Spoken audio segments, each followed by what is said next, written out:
Alright class, this is the second video I promised you under Kingdom Plantae.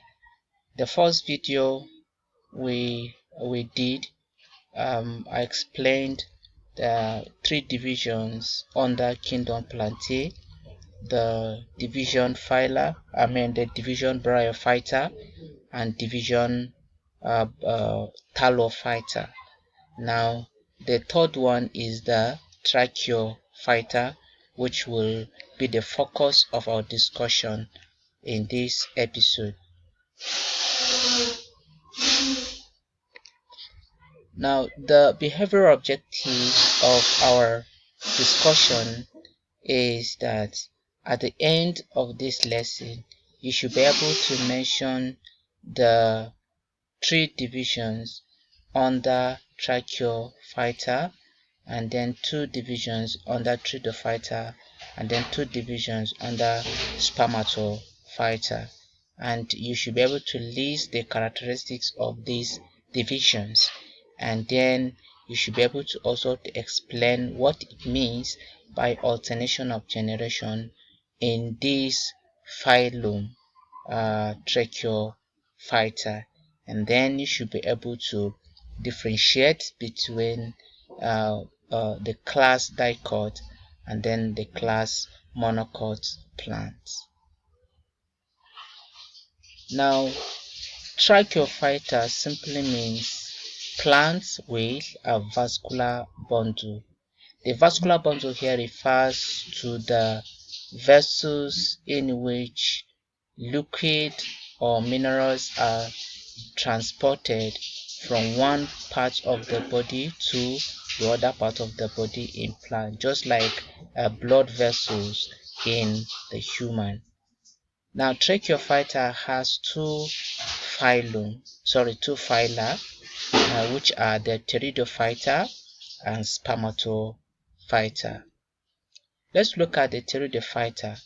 A good example of Pteridophyta or representative organism of a Pteridophyta is the fern plant. Fern plant is a simple plant that is made up of two layers of cells. They are regarded as a tissue form or form of plant. It is actually the whole of this organism here is the fern. The fern has rhizoid that looks like a roots, and it also have the leaf, which is called the blade, and it has a stem known as a stipe, and then it has some little leaves that bear the sex organ actually. Now, the tiny leaves here is regarded as pinnules, and then the stem that holds the pinnules is the pinna rachis. Then the whole of this leaf here, from here to this place, is the pinna itself. This is the young fern having a coiled leaf.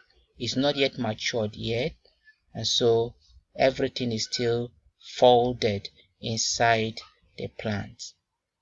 Now, as we said that the plant has alternation of generation, that is the means by which it reproduces itself. It has two generations. It has the gametophyte generation and it has a spermatophyte generation.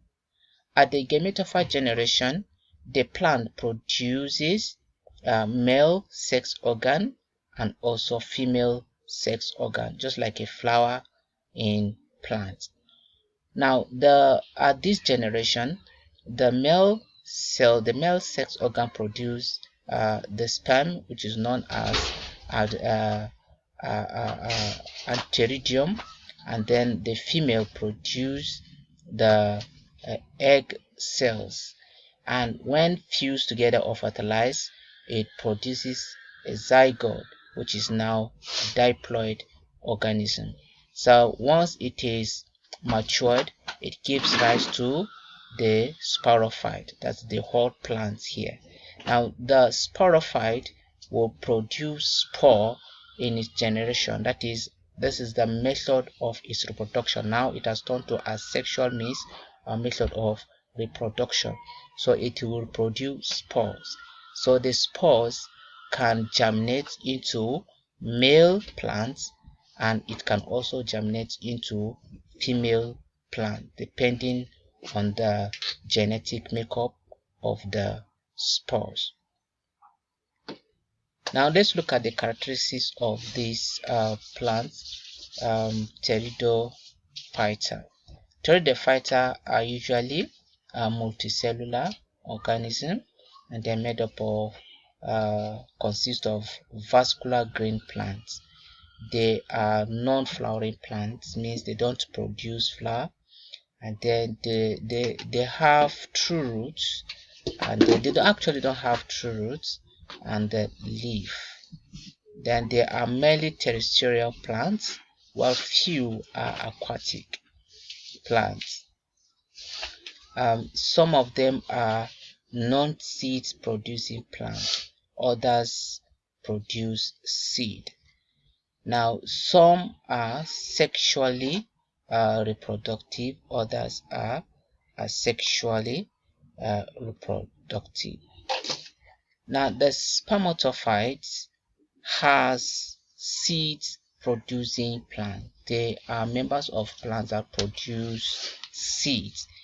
They produce flower as well. Let's look at the characteristics of spermatophytes. Spermatophyte includes are made up of plants that are regarded as multicellular, and they produce seeds. They also have vascular bundles. They have true roots and stem and leaf.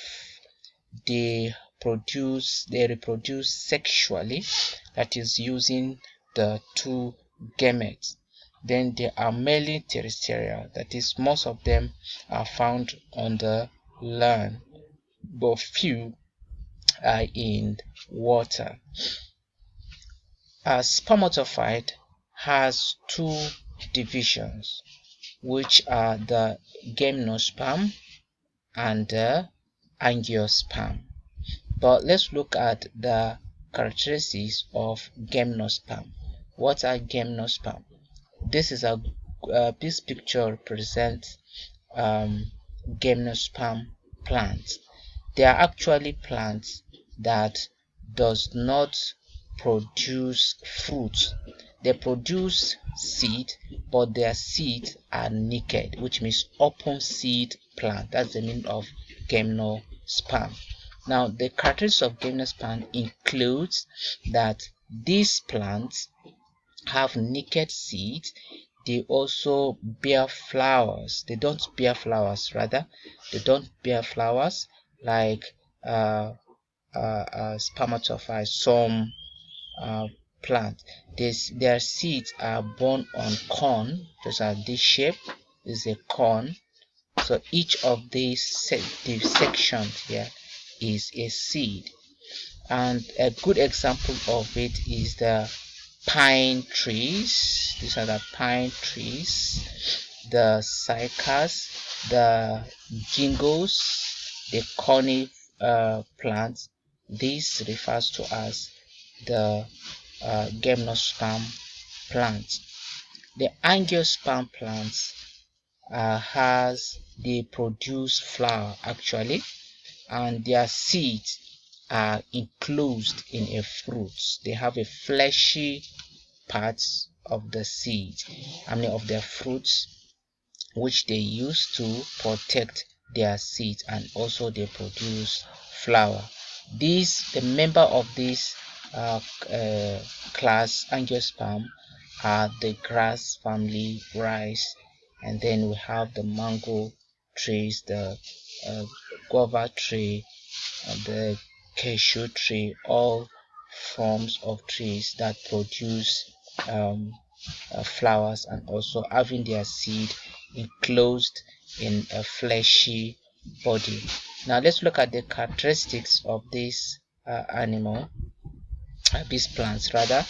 They are complex green flowering plants, unlike the pteridophytes, which are simple and they don't have body parts, distinct body parts. They are also bear flowers. They also bear seed, and their seeds are enclosed in their fruits. We have two divisions under angiosperm. These divisions are called the dicot and then the monocot. This is a good example of monocot. A good example of monocot is a grass or a rice or elephant grass. And then a good example of dicot are mango trees and other trees, beans, soya beans, and so on and so forth.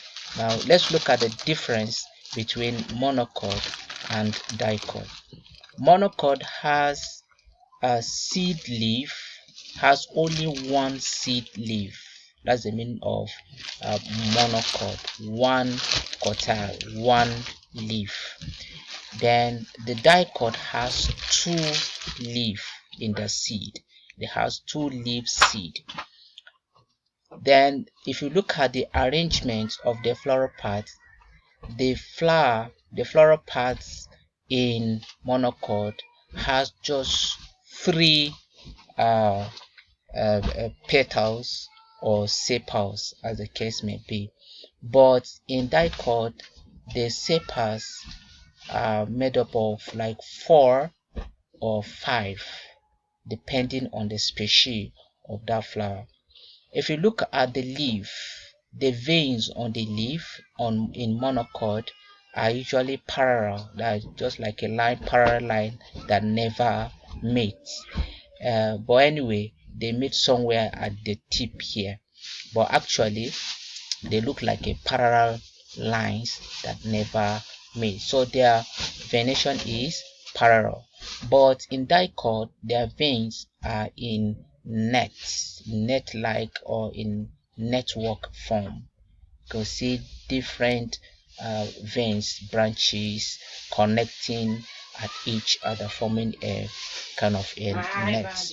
Then we have the pollen grain has only one spore in monocot, but in dicot the spores is about 3 or more, as the case might be. Then looking at the stem in monocot has a scattered kind of a vascular bundle. The vascular bundles are scattered everywhere without a regular pattern. It has an irregular form of vascular arrangement of vascular bundle. But in dicot, the vascular bundles are arranged in a circular form in a regular pattern. These are more at the properties of angiosperm, and the difference between dicot or dicotyledonous plants and monocotyledonous plants. Generally, let's look at the characteristics of dicot plants. Number one, they bear seed, which have 2 seed leaves, as I've explained earlier, and also they have a vascular bundle that has a regular arrangement of the bundles in the stem, and the flower parts exist in a group of 4 or group of 5, and then it has leaf that it veins, that has its vein in form of network, and then they have tap roots that goes down deeper into the soil, unlike the grasses that has the fibrous roots that is on the surface of the soil. Most of them are annual plants except palm tree. Palm tree is regarded as a monocot plant because of the arrangement of the veins on the leaf.